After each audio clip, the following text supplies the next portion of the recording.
Hi. So, what is Geeklog? I get this question a lot. So Geeklog is a content management system. To be exact, it's a web content management system. In other words, it's an application you install on your web server.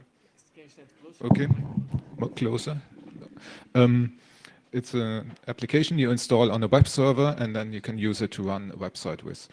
And I know what you're thinking now. Does the world really need yet another content management system? But actually, Geeklog has been around for a while. The first release, the first public release was made back in 2000. So we're over 10 years old now.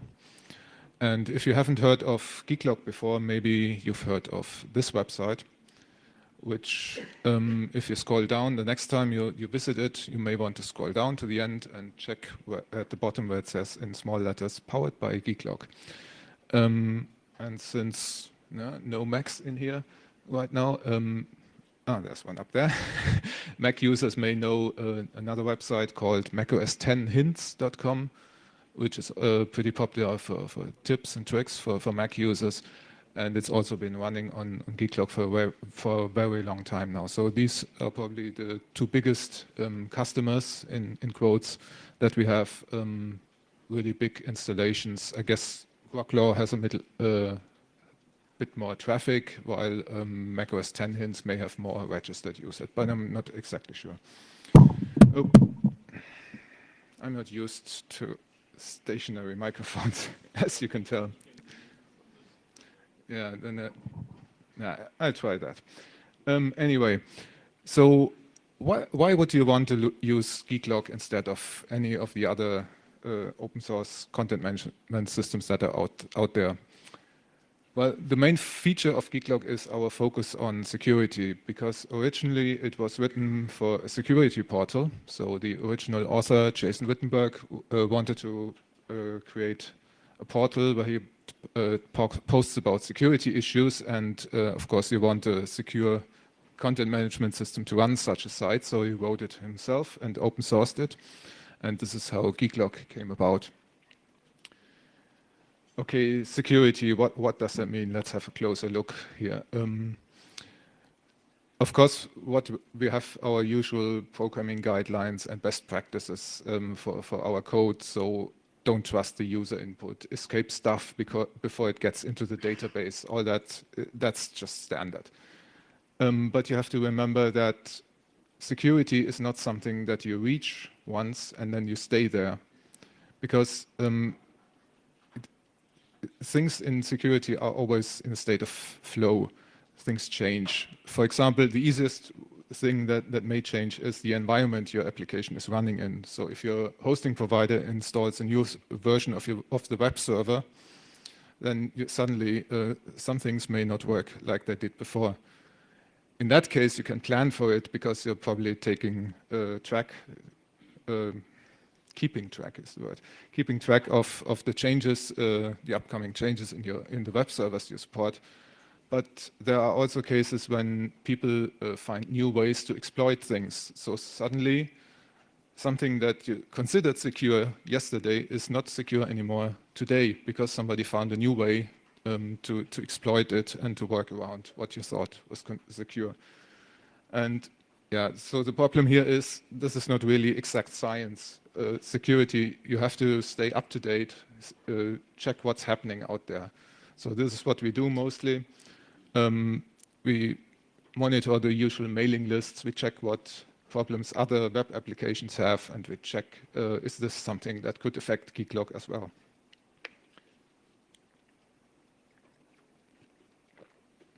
So if this were a talk for, say, a startup or something, I would probably say something about security is in our organization's DNA, but this is not a startup, and so I won't say that.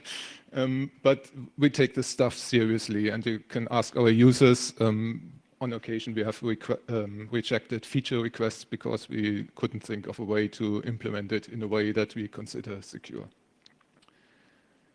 Okay, so that's one thing. What else do we have to offer? Just let me point out two features in Geeklog.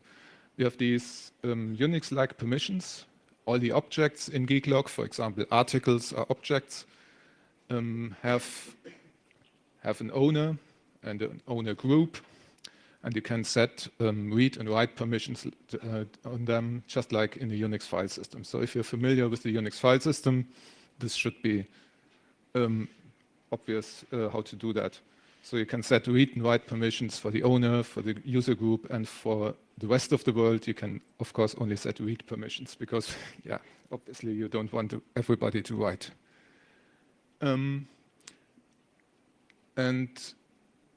Part of that is our groups system, so you can build hierarchies of groups.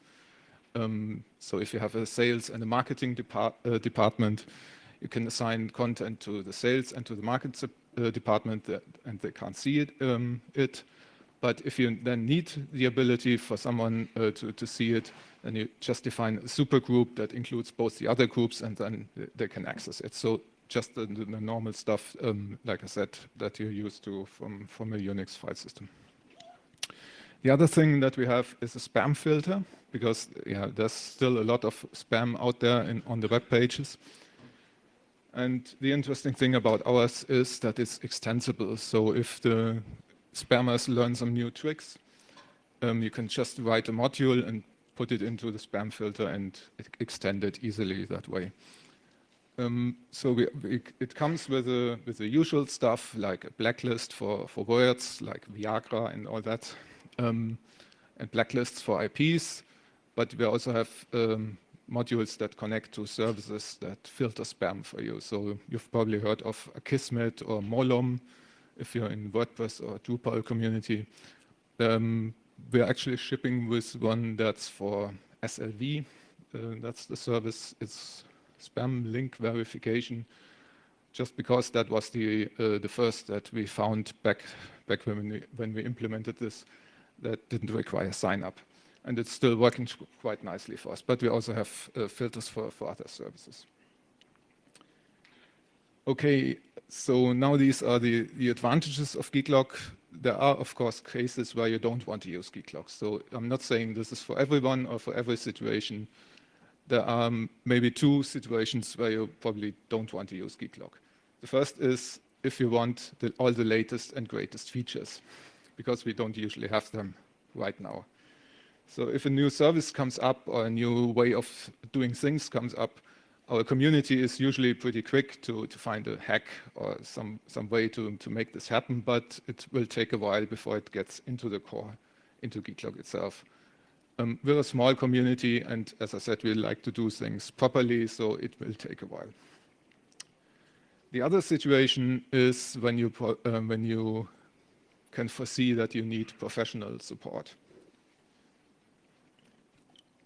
So these days, you can probably walk into any design company, web design company, and get support for the popular content management systems out there. It's a little harder to find somebody who's familiar enough with Geeklog, just because we're not so well known. But then on the other hand, it's not so complicated, really. They should be able to get into it. So I mentioned our community. We're a small community after all these years still, but we're stable. And the good thing about small communities is that it's easy to get into.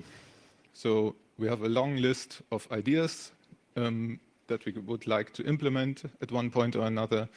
And if somebody comes along and implements something like that, we take that with open arms, and there you have your entry point into the community.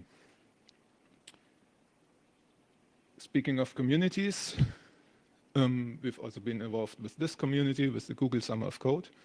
For those who haven't heard, Google announced just yesterday here at FOSDEM that they are running the Google Summer of Code again this year. And for any open source project, I would really recommend trying to get into this program, because it's really a great way to get new contributors for your project. And we've been involved with the Summer of Code from 2007 to 2010. And we will be applying again for 2012. And this is just a quick overview over some of the ideas that have been implemented or are still on our list to do. So just to pick one out, we had a student implement a new installation script for us. That's much nicer than the old one that we had. And he came back the next year in the second summer of code for us and extended it and added a feature to migrate your database from one server to another. And yeah, you can see some other ideas out there. Okay, so I've talked about Geeklog in general. Here's a few requirements if you want to try it out. First of all, you need PHP. And yes, I know PHP doesn't have exactly the best reputation regarding security. Most of that comes really from the applications. Yes, right now, they're just demonstrated again that there are sometimes problems in PHP itself, see versions 5.3.9 and 5.3.10. But most of the security issues regarding PHP are really in the applications. And we've had a few security experts look over our code in the past, and they usually used Geeklog as an example of a PHP application that isn't riddled with code, to quote one, with bugs, to quote one such researcher. So it is quite possible to write secure applications in PHP. In addition to PHP, you need a database. We're supporting MySQL, MariaDB, Postgres, which was actually a Summer of Code project. And yes, we also support Microsoft SQL Server. And then, of course, you need a web server. It should work with any web server that supports PHP. These are just the ones that we know work. So Apache, the commercial Zeus web server, and Microsoft IIS. But there's no reason why it shouldn't work with Nginx or Lite. We just haven't heard one way or another. So if anyone wants to try it out, please give us feedback. I'm pretty sure that it works. For the developers of interest, Geeklog is released under the GPL version 2 with the or any later version clause. So we could, in theory, switch to version 3, but we just haven't found a reason to. The other thing you might be interested in is the plugin API that we have. So there are hooks in Geeklog pretty much everywhere. So you can extend Geeklog easily or change the way it works in certain situations. And if you just want to change the way your website looks, our themes are based in HTML and CSS.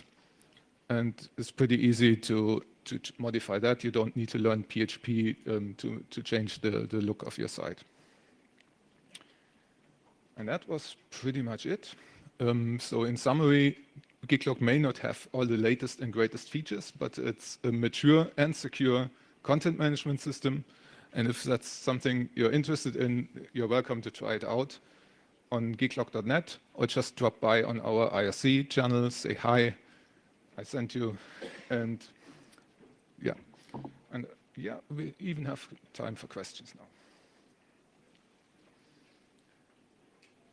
Okay. Quick check. Anyone wants to try it out? Who thinks about trying it out? Okay, a few people. Thank you. Okay. Thank you as well. Some Belgian chocolate.